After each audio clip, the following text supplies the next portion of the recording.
देशातील पहिल्या आधारधारक असलेल्या रंजना सोनवणे यांना तब्बल 9 महिन्यांनंतर लाडकी बहीण योजनेचा लाभ मिळालाय। रंजना यांनी योजनेसाठी नारी शक्ती दूत ॲप मधून नोंदणी केलेली होती, मात्र योजनेची रक्कम त्यांच्या खात्यामध्ये जमा न होता त्यांच्या आधारशी संलग्न असलेल्या अंधेरीमधील खात्यामध्ये जमा झाली होती।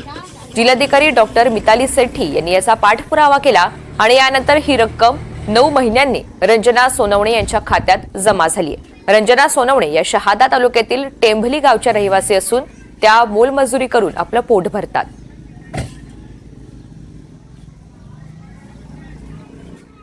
तर मी एवढे दिवसात तर लाडकी बहिणीची योजना निघाली त्यापासून मी फिरायची, तर मला ते पैसे अकाउंट मध्ये पडत नव्हते। मग मी केवायसी केली, आधार कार्ड लिंकिंग केलं, असं मी काही बरेच दिवसात मी फिरली तर ते पैसे पडत नव्हतं। मग ते पैसे कुठे दाखवायचे?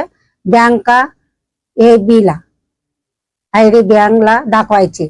मग ते पैसे तिथून त्या मॅनेजरने काढून मला ह्या बँका ॲफिडेव्हिट दाखवल्या।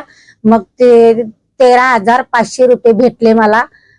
चेक दिलं तर चेक मी बँकात जमा केला आहे।